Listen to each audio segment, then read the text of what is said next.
Hi everybody, my name is Dennis. Welcome back to another album review. Today we are reviewing the latest record from Cassandra Jenkins entitled An Overview on Phenomenal Nature. Now when I first heard this record, I was stunned. The production was lush, the songwriting was poetic, the vocals were beautiful, and I was just in love with it on first listen. As I began to listen to it more, though, it definitely started to wane a bit, in my opinion. Some of the instrumentals here didn't feel quite as lively on repeated listens. A couple of the lyrical moments on here were a bit underwhelming when looked at a bit closer. And it still ends up being a very good record overall, but it has enough weak moments on here to really prevent me from truly being in love with it. There's definitely plenty of highlights on here with some really, really gorgeous lyrics. New Bikini being one of the strongest ones on here. I love the very faint jazzy instrumentation that goes on in the background. It's soft, it's simple, yet there's a lot going on. It's very intricate, it's meticulous, and it's so, so beautiful.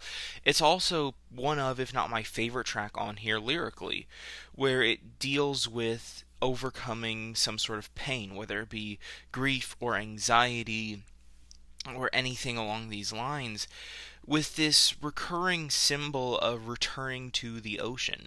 Oftentimes in literature, water is used to represent some sort of rebirth or change.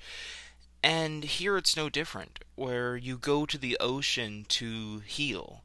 You go to this metaphorical ocean where you just allow yourself to heal.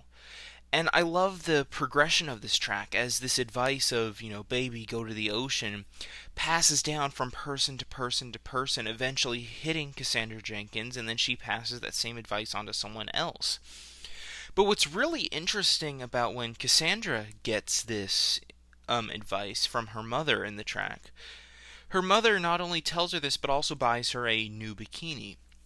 And I think this is also very symbolic of basically not only her telling Cassandra Jenkins to, you know, it's okay to grieve, where Cassandra is grieving over the death of singer-songwriter Purple Mountains, who committed suicide a couple years back. And she's not only saying, go to the ocean, grieve, but she's going a step further in buying her a new swimsuit. So not only telling her to, grieve and move forward, but almost giving her the inner permission to, where, you don't really want to go into the ocean without a bathing suit. It's the same thing here where it can be very difficult to allow yourself to move on from something tragic like this. And she's essentially getting that permission here, which I think is a really, really gorgeous symbol. The vocal performance on this track is also a delight. I love basically everything about this song. Hard Drive is another phenomenal moment on here. Its spoken word verses are amazing. The sung chorus is beautiful. I love the different ways that the phrase hard drive is used, where, saying that our mind is a hard drive, where we use it for storage of all sorts of different pieces of information and life experiences. And then later on, when she is physically driving and she is so overcome with anxieties and emotion that it is a very hard drive for her, she says that she didn't, learn how to drive until she was 35. And I love how this track portrays just different experiences. We see Jenkins here talking with so many different people and just learning so much about life. And they all have different perspectives and different ideas and different, life lessons that they think are some of the most important things you can know. And just taking in all of that and storing it in your, mental hard drive here. There's a lot to really, really love about this song as well. Crosshairs, like I mentioned earlier, is a great song. It has one of the best choruses across the entire record. I love the vocals on here. They're much more higher pitched. They're not quite as sultry as many other moments on here. And it has a very beautiful and lively instrumental to back it up. The chorus about her wanting to fall apart in the arms of someone entirely strange to her. It's a really interesting imagery, piece of imagery here, where not only is she expressing so many different emotions, but she's doing it to someone who she thinks is so odd. And I think this plays beautifully with the themes of the previous track, Hard Drive, of just learning about people and their experiences and their lives. Where, we want to find these people who are entirely strange to us and learn more about life and see, just kind of what they have to bring to the table. Ambiguous Norway is probably the one other track that I thoroughly enjoyed on here. It's a much more personal track that directly deals with her emotions regarding the death of Purple Mountains. He is referred to multiple times on this record, and here it is so direct. Where she talks about just seeing him everywhere and kind of reflecting on, taking the plane ride that was supposed to be where she went on tour with him.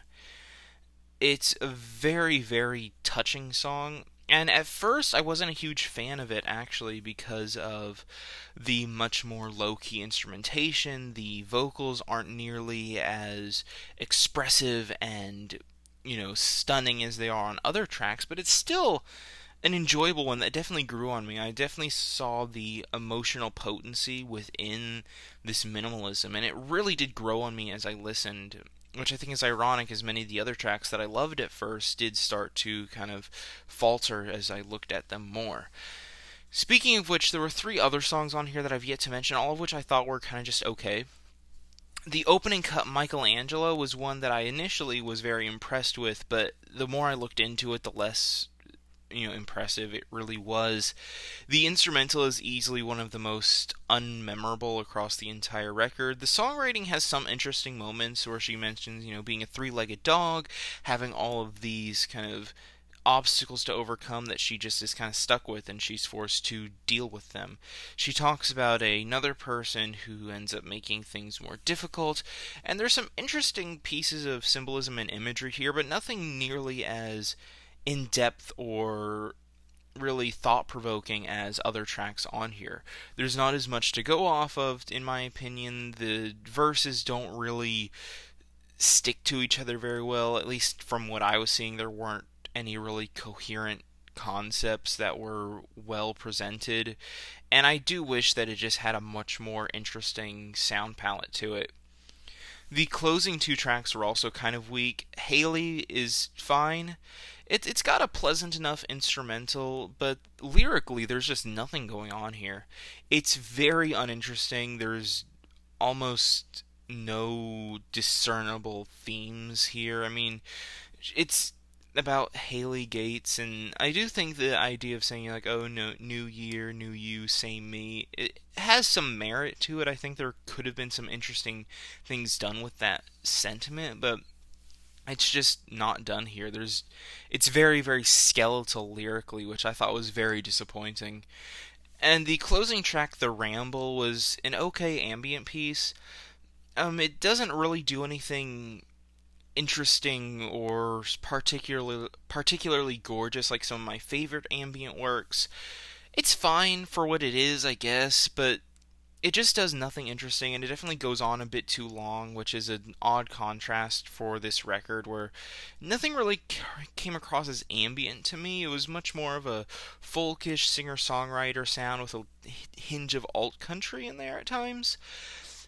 And to have this extended ambient piece with these sounds of nature, going through them all, you have birds chirping and, the wind blowing on all these other things, it's fine, but it's just not very interesting, and it doesn't grasp my attention.